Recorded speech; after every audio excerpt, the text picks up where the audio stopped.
Hey guys, it's your buddy Ryan here. Just wanted to give you a little glimpse into my rabbit and her nesting behavior. This is Lilu. I'd say right around 27, 28 days ago, I bred her with one of my males. She's a New Zealand Red.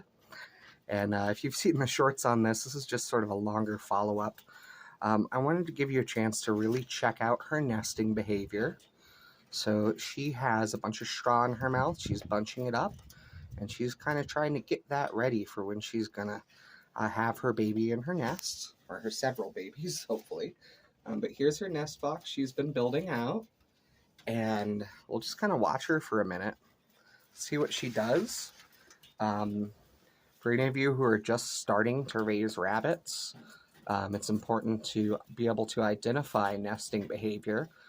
You can keep a calendar and measure, 28 days since you bred them. Oh, she's adorable. 28 days since you bred them, though, and you can use that to decide, hey, it's time to put a box full of straw in there. And that's a fine way to go. But to be honest, I've been doing rabbits for 3 years here, raising them, breeding them, butchering them, eating them. And I don't use a calendar at all anymore because it's actually very intuitive once you get the hang of it. So the first and most important thing is I always keep some hay up here for my girls. Okay, you can use alfalfa if you want. Bermuda grass. There's all kinds of different options. I usually go for a mix of field grass and Timothy hay. Um, if I have a lot of girls raising, little baby rabbits, I'll go ahead and put alfalfa in for them, just straight up alfalfa. I try not to run that all the time though, because apparently it can cause calcium buildup, um, and it's just a little too much for them to handle long term. But when they're putting on weight, growing babies, making milk, alfalfa is a perfectly fine solution, I think. I just don't run them on alfalfa year round. That said, other people do, and their rabbits are fine. I just think better safe than sorry, in my opinion. Um, but yeah, so you can see she's brought the straw into the hole. She's setting it up. And if you're raising rabbits and you haven't had them exhibit this kind of behavior before, it can be kind of confusing, right? You might get scared. Oh, my pregnant rabbit, she stopped eating. And, that's your first sign. So this lady really slowed down on her pellets, how much she's eating. I saw that yesterday's ration pretty much went untouched. Maybe she ate like a couple tablespoons of it. But yeah, so that's your first sign. You can put a box in full of straw. This is a nesting box. I bought it online. You can get them other places too. Tractor Supply doesn't tend to carry the ones that I like because my rabbits are very large, being that they are meat rabbits. We're not breeding toy bunnies or pet bunnies here. We breed specifically for sustainable, healthy, ethical meat. Um, but you can see now what she's doing. It's a really good example. So she's built the nest. She's got the straw in there. Now she's pulling at her dewlap, right? That's the little thing she's got on the front of her chest. It looks like she's back to straw. But what she's going to start doing throughout the day, though, is she's going to start pulling fur from her chest. And if there's other rabbits in the cage, unfortunately, she'll start pulling their fur too.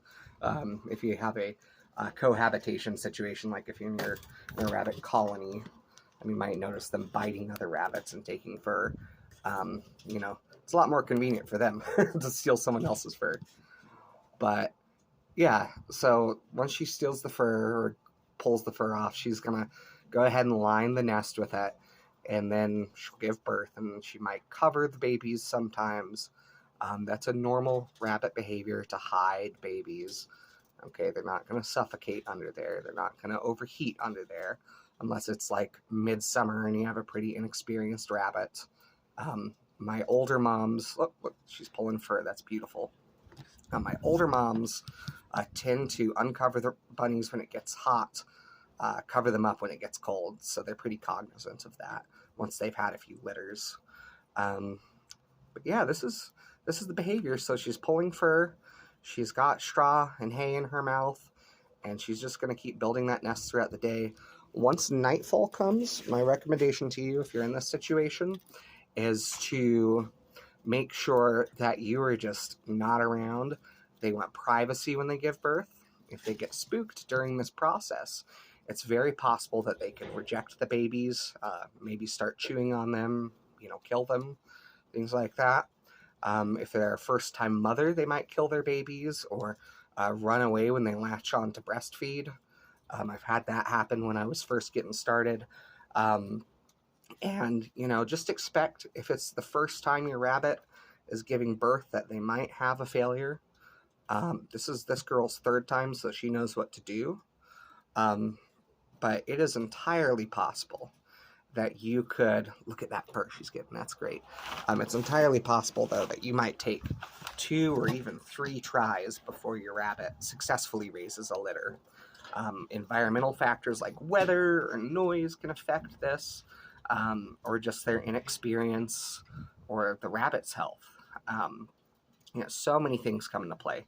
But once you get them going, they can be pretty consistent, and each of my does probably produces 100 pounds of meat for me each year. And that is more than enough to feed my family as much meat as we need just off having 4 little does. Obviously, we also raise quail and chickens too, so we don't have to eat just rabbit meat. Although it is delicious and my preferred meat at this point in my life. So anyway, I hope you enjoyed watching this nesting behavior. If you found it interesting, please feel free to like and subscribe. Reason being is that I have plenty of videos on rabbits, quails, chickens, gardening. I have a greenhouse.